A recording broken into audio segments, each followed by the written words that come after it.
All right, let's jump right into this explainer. You know those things about yourself that society likes to label as flaws? Avoiding crowds, blanking on names, or feeling this compulsive need to fix absolutely everything? Well, it turns out those aren't bugs. They are actually brilliant features of your highly specialized neural operating system. So let me ask you a quick question.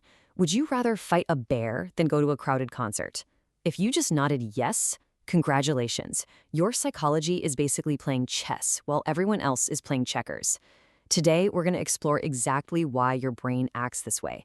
And spoiler alert, you are definitely not broken. Here's our roadmap for today. 1. The misunderstood mind. 2. The science of solitude. 3. The hyper-independent brain. 4. Wiring and cognitive quirks. And 5. Your psychological superpowers. By the time we're done, you're going to see how your cognitive quirks are actually profound psychological superpowers. Section 1. The misunderstood mind, or why you feel so different. Our goal right off the bat is to validate that utter exhaustion you feel in a modern, noisy society, a society that completely gets it wrong by equating constant busyness with actual success. Think about this for a second. Roughly 20% of the population has what's called sensory processing sensitivity. See, the vast majority of people have a typical mental spam filter that just hits delete on background noise. But if you're in that 20%, your nervous system operates without that filter. It is permanently set to perceive literally everything. And honestly, this is exactly why you get so overwhelmed. While typical brains are watching life in standard 480p resolution and naturally tuning out the background, your brain is actively screenshotting, analyzing, and permanently storing an 8K IMAX experience that you didn't even ask for.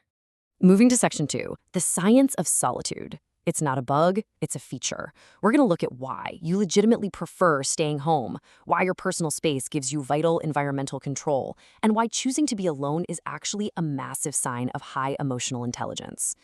Psychologists have pinpointed something called unsociability. Now, this isn't fear-based avoidance or being hostile, not at all. It's the calm, confident preference for your own company. In fact, Japan celebrates this concept so much, they have a specific word for it, hotori, which completely normalizes doing activities on your own. The neuroscience behind this is just fascinating. Extroverts literally require massive external stimulation to get their dopamine hit. They need the noise, the crowds, the whole shebang. But your introverted system, it runs on acetylcholine. That's a neurochemical that rewards deep focus and deep introspection. Get this, neuroscientists have even found that introverted brains physically have thicker gray matter in the prefrontal cortex because of it. The great psychologist Abraham Maslow really hit the nail on the head here. He reminds us that when you retreat to recharge and process, you are operating from a place of abundance, of wholeness. You're bringing your best self to relationships, not just looking for codependency. As he put it, you're not running away from people. You are running toward yourself. Part 3. The hyper-independent brain. And what happens when childhood ends too soon? Let's unpack how your early environment might have hardwired traits like extreme self-reliance and that compulsive need to just fix everything around you. Dr. Lisa M. Hooper's research on parentification is absolutely crucial here. It shows that when kids are forced to handle adult problems, mediating parent arguments or taking on major household duties way too young, that resulting exceptional responsibility isn't actually maturity. No. It's a survival adaptation from operating in constant crisis mode. We can actually see how environment shapes this kind of independence by looking at different generations. Take Gen X. They developed intense self-reliance as unsupervised latchkey kids in high-contingency environments where actions had immediate consequences. Then you have millennials, who mostly grew up highly supervised. But let's look closer at that unique third group. Right in the middle, we have the Xennial microgeneration. They developed a really unique sort of technological bilingualism. See, they had an analog childhood where memories were deeply encoded, but then they were thrust into a sudden digital adulthood, right under the shadow of the 2008 financial crisis, all while their prefrontal cortex was still maturing. Talk about forced adaptability, right? And this forced adaptability is exactly how fixers are made. Through those early mastery experiences, you developed what Albert Bandura called high self-efficacy. You built an internal locus of control, a concept from Julian Rotter, and you developed a massive tolerance for ambiguity when things break down. You don't panic, you just roll up your sleeves and get to work. All right, Section 4, wiring and cognitive quirks. names, and games. Let's decode the actual neuroscience behind why your brilliant brain randomly forgets names or why it completely ignores professional sports. Back in 1987, researchers McWeeny and Ellis discovered something called the Baker-Baker paradox. It proves that our highly associative brains prioritize meaningful context.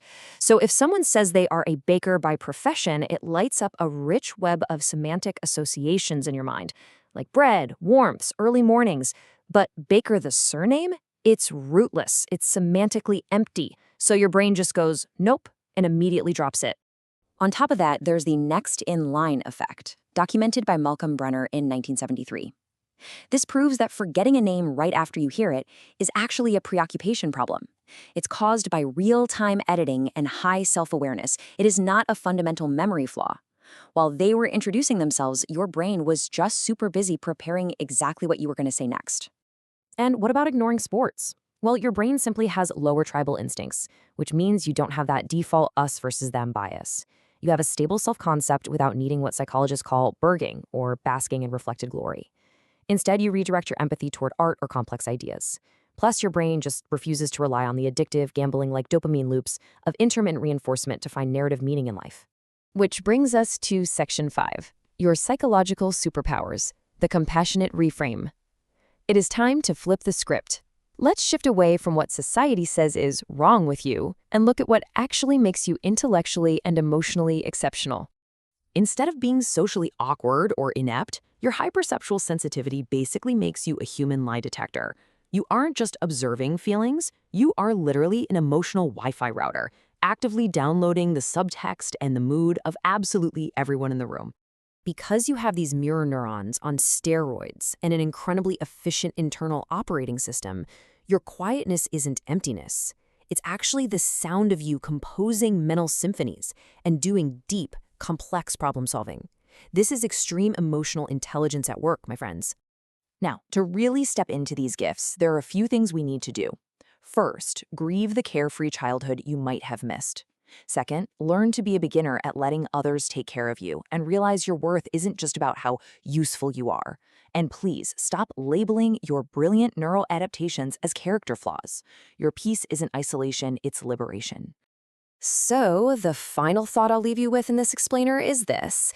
Instead of draining yourself trying to fit into spaces that were never designed for minds like yours, what would happen if you fully embrace the depth and brilliance of your own specialized mind?